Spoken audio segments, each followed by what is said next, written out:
All right, hey guys. Today we are going to start our new novel, Hatchet, by Gary Paulsen. So I just wanted to do a reading with you guys of chapter one, and we will pause and talk about it. So I will put this as a link on Miss Jackie's reading channel for YouTube. So I'll post my YouTube link to this in a little bit. But we're going to start with Hatchet. That will be our new novel of focus. And I also put a PDF copy of chapter one on Google Classroom so you guys can follow along with me. So I'm going to go ahead and share my screen so that way you guys can follow along looking at chapter one. So we'll talk more about this in detail. We'll go through and have a nice literary analysis. Brian Robeson stared out the window of the small plane at the endless green northern wilderness below. It was a small plane, a Cessna 406, a bush plane, and the engine was so loud, so roaring and consuming and loud, that it ruined any chance for conversation. Not that he had much to say. He was 13 and the only passenger on the plane with a pilot named, what was it, Jim or Jake or something, who was in his mid-40s and who had been silent as he worked to prepare for takeoff. In feet since Brian had come to the small airport in Hampton, New York to meet the plane driven by his mother, the pilot had only spoken 5 words to him. Get in the co-pilot's seat, which Brian had done. They had taken off, and that was the last of the conversation. There had been the initial excitement, of course. He had never flown a single-engine plane before, and got to be sitting in the co-pilot seat with all of the controls right there in front of him, all of the instruments in his face as the plane clawed for altitude, jerking and sliding on the wind currents as the pilot took off, had been interesting and exciting. But 5 minutes they had leveled off at 6,000 feet and headed northwest, and from then on the pilot had been silent, staring out the front, and the drone of the engine had been all that was left. The drone and the sea of green trees that lay before the plane's nose and flowed to the horizon spread with lakes, swamps, and wandering streams and rivers. Now Brian sat, looking out the window with the roar thundering through his ears, and tried to catalog what had led up to his taking this flight.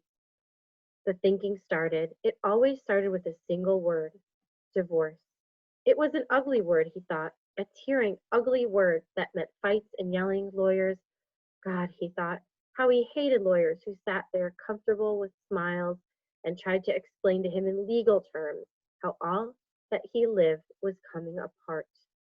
And the breaking and shattering of all the solid things, his home, his life, all the solid things. Divorce. A breaking word. An ugly breaking word. Divorce. Secret. No, not secrets just so much as the secret.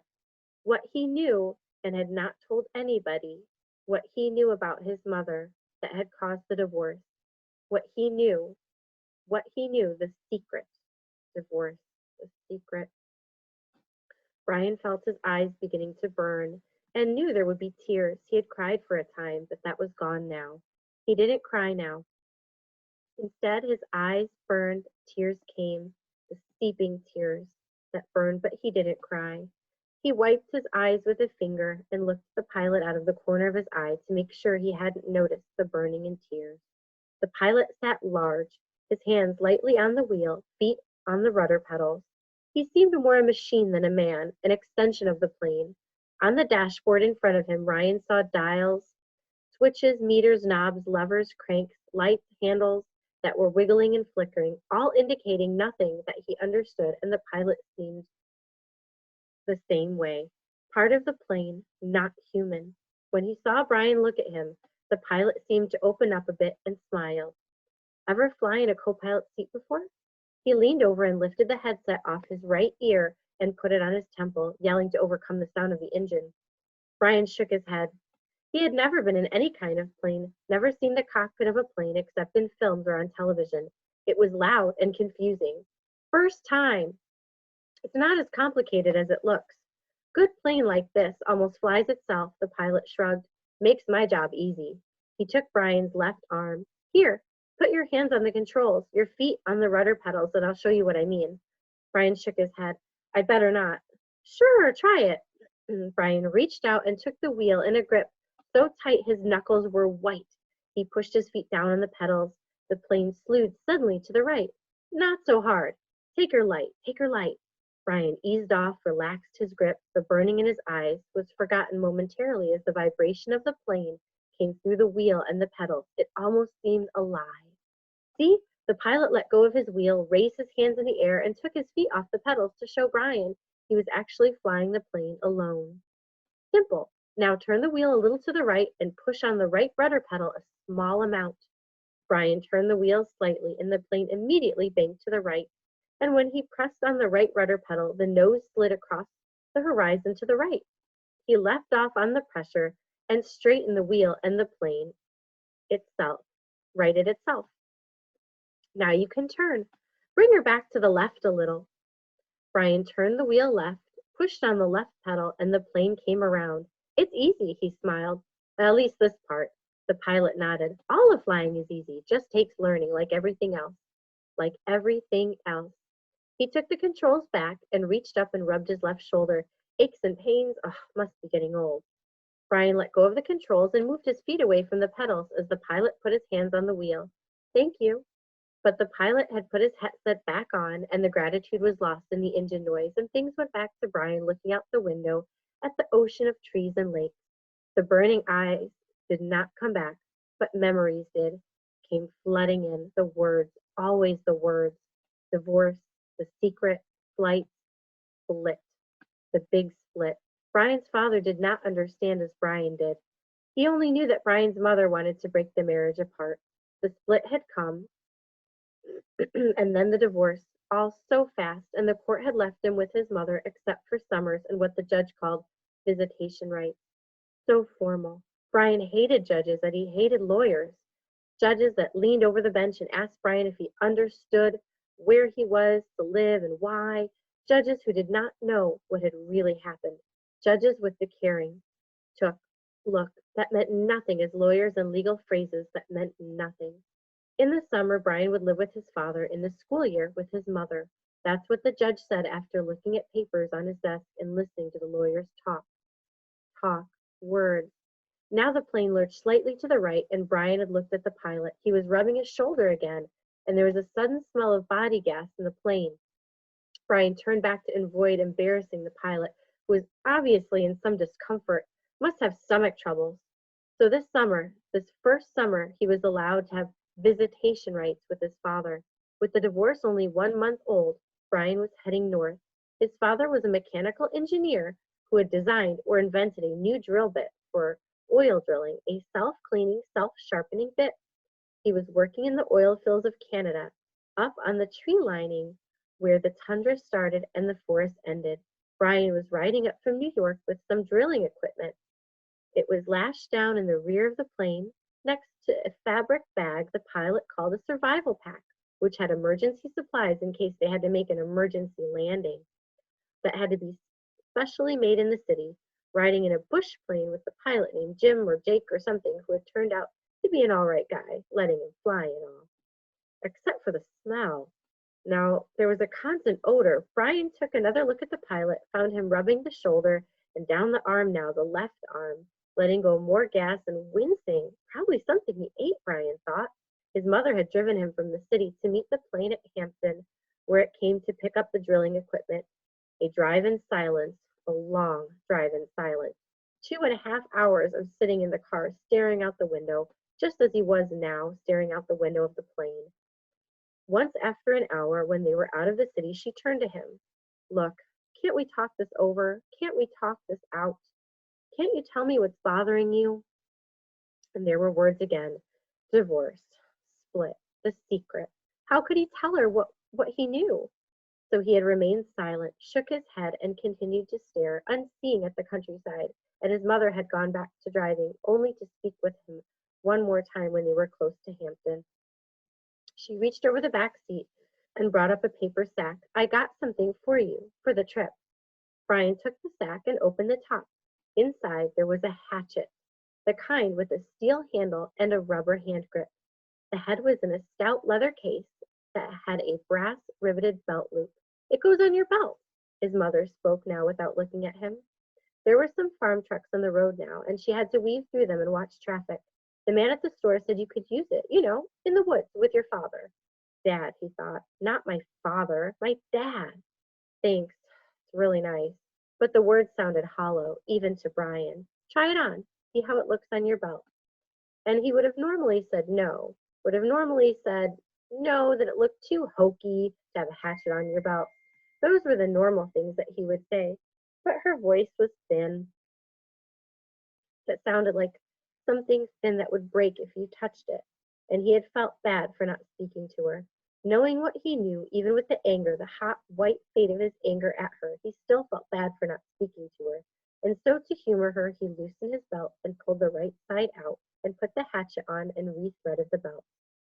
Scooch around so I can see it. He moved around in the seat, feeling only slightly ridiculous. She nodded, like a scout, my little scout. And there was the tenderness in her voice that she had when he was small. The tenderness that she had had when he was small and sick with a cold, that she put her hand on his forehead, and the burning came into his eyes again, and he had turned away from her and looked out the window, forgotten the hatchet on his belt, and so arrived at the plane with the hatchet still on his belt. Because it was a bush flight from a small airport, there had been no security, and the plane had been waiting with the engine running when he arrived, and he grabbed his suitcase and pack bag and ran for the plane without stopping to remove the hatchet. So it was still on his belt. At first he had been embarrassed, but the pilot had said nothing about it, and Brian forgot it as they took off and began flying. More smell now. Bad. Brian turned again to glance at the pilot, who had both hands on his stomach and was grimacing in pain, reaching for the left shoulder again as Brian watched. Don't know, kid. The pilot's words were a hiss, barely audible. Oh, bad aches here, bad aches. Thought it was something I ate, but he stopped. A fresh spasm of pain hit him. Even Brian could see how bad it was. The pain drove the pilot back into the seat, back and down. I've never had anything like this. The pilot reached for the switch on his mic cord, his hand coming up in a small arc from his stomach, and he flipped the switch and said, This is flight 46. And now a jolt took him like a hammer blow, so forcefully that he seemed to crush back into the seat, and Brian reached for him. He could not understand what it is, could not now. Then knew. Brian knew. The pilot's mouth went rigid. He swore and jerked a series of slams into the seat, holding his shoulder now, swore in his chest. Oh my God, my chest is coming apart. Brian knew now. The pilot was having a heart attack. Brian had been in the shopping mall with his mother when a man in front of Paisley's store had suffered a heart attack. He had gone down and screamed about his chest. An old man, much older than the pilot, Brian knew. The pilot was having a heart attack. And even as the knowledge came to Brian, he saw the pilot slammed into the seat one more time. One more awful time he slammed back into the seat, and his right leg jerked, pulling the plane to the side. And in a sudden twist, his head fell forward, and spit came. Spit came from the corners of his mouth, and his legs contracted up into the seat, and his eyes rolled back in his head until there was only white. Only white for his eyes, and the smell became worse, filled the cockpit, and all of it so fast, so incredibly fast that Brian's mind could not take it at first, could only see it in stages. The pilot had been talking just a moment ago, complaining of pain. He had been talking, then the jolt had come. The jolt that took the pilot back had come, and now Brian sat, and there was a strange feeling of silence in the thrumming roar of the engine, a strange feeling of silence in being alone. Brian was stopped. He was stopped. Inside, he was stopped. He could not think past what he saw, what he felt. All was stopped. The very core of him, the very center of Brian Robeson was stopped and stricken with a white flash of horror, a terror so intense that his breathing, his thinking, and nearly his heart had stopped. Stopped. Seconds passed. Seconds that became all of his life, and he began to know what he was seeing, began to understand what he saw. That was worse, so much worse that he wanted to make his mind freeze again. He was sitting in a bush plane, roaring 7,000 feet above the northern wilderness with a pilot who had suffered a massive heart attack, who was either dead or in something close to a coma. He was alone, in the roaring plane with no pilot, alone. So I want you guys to think about that chapter in Hatchet and what we read. I want you to think, make a prediction. So he's up 7,000 feet in the air with potentially a dead pilot, and being a teenager or, in middle school, a kid that's right along your age, right here, in fourth and fifth grade. Imagine, you're in a plane and all of a sudden the pilot has this massive heart attack right in front of you. Think about what would you do? What do you think the character is going to do? I want you guys to think, make a prediction in your mind, make that connection to the story. Also, I want you guys to notice there was a lot of repetition in this story. So as we look at the words, I'm going to share my screen one more time. As we look at the words, in this story, I want you guys to think about, why do you think the author included these pauses for repetition? Here it says, and then, and then knew. Brian knew. Brian knew now. Brian knew. Do you think they're pausing for emphasis? Do you think they're making that repetition? Why do you think the author is doing that? It's a wonderful literary device to use repetition with storytelling. So, what are your thoughts on that? What do you think about Brian? What do you think his mom's secret is? It sounds like there's some big elaborate, interesting secret going on with his mom, which what caused the divorce.